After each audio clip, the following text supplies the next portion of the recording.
ಈಗ ಈ ಊರಿಗೆ ಬಂದಿರೋದು ಅವರೆಲ್ಲ ಕಮ್ಮಿ ಕಮ್ಮಿ ಹೋಗಿರುತ್ತೆ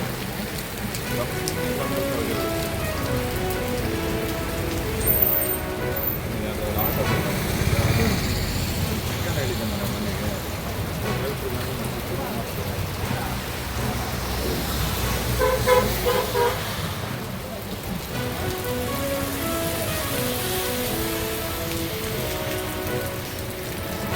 ಅಕಾಲಿಕ ಮಳೆ ಅಂತ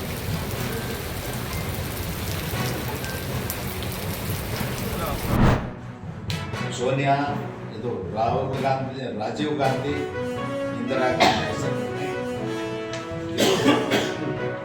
ಅವರ ಮನಸ್ಸು ನಾವು ನೆನಪಿಟ್ಕೊಳ್ಬೇಕು. ಗಾಂಧೀಜಿ ಅವ್ರನ್ನ ಏನಾದರೂ ಜೀವಂತ ಮಾಡಿದ್ರೆ ನರೇಂದ್ರ ಮೋದಿಜಿ ಅವರು ಯಾಕೆ ಮಾತನಾಡ್ತಾರೆ? ಸ್ವಚ್ಛ ಭಾರತ ಮಿಷನ್.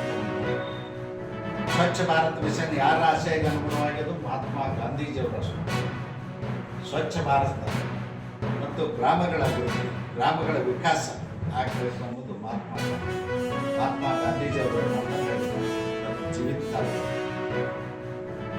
ನಾವು ಈ ದೇಶಕ್ಕೆ ಸ್ವಾತಂತ್ರ್ಯ ಪಡ್ಕೊಂಡ ಮೇಲೆ ಈ ದೇಶ ಹಳ್ಳಿಗಳ ದೇಶ, ಗ್ರಾಮೀಣ ಜನರಿಂದಲೇ ಆಡಳಿತ ನಡೀಬೇಕು. ಗ್ರಾಮ ಸ್ವರಾಜ್ಯ, ರಾಮರಾಜ್ಯದ ಕನಸು ಮಹಾತ್ಮ ಗಾಂಧೀಜಿ. ಆ ಕನಸನ್ನ ನನಸು ಮಾಡಿದಂಥವರು ನರೇಂದ್ರ ಮೋದಿಯವರು. ನಾನು ಯಾಕೆ ಮಾತನ್ನು ಹೇಳ್ತೇನೆ ಅಂದ್ರೆ, ಅವರು ಪ್ರಧಾನಮಂತ್ರಿ ಆಗಿ ಕೆಂಪುಕೋಟೆಯಲ್ಲಿ ಪ್ರಮಾಣ ವಚನ ಸ್ವೀಕಾರ ಮಾಡಿದ ದಿವಸ ಹೇಳಿದರು, ಈ ದೇಶದಲ್ಲಿ ದೇವಾಲಯಗಳನ್ನು ಕಟ್ಟೋದಕ್ಕಿಂತಲೂ ಶೌಚಾಲಯಗಳನ್ನ ಕಟ್ಟೋದು ಬಹಳ ಅವಶ್ಯದ ಅಂತೇಳಿ ಬರೀ ಭಾಷಣ ಮಾಡಲಿಲ್ಲ, ಒಂದು ಆದೇಶ ಮಾಡಿಬಿಡಲಿಲ್ಲ.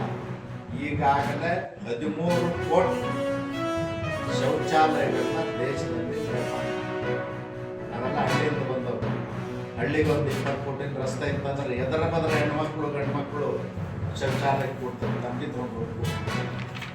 ಇಂಥ ಒಂದು ಕೆಟ್ಟ ಪರಿಸ್ಥಿತಿ ದೇಶದಲ್ಲಿ. ಇವತ್ತು ಮನೆಗೊಂದು ಶೌಚಾಲಯವನ್ನು ಅನುದಾನ ಕೊಟ್ಟು ದೇಶದಲ್ಲಿ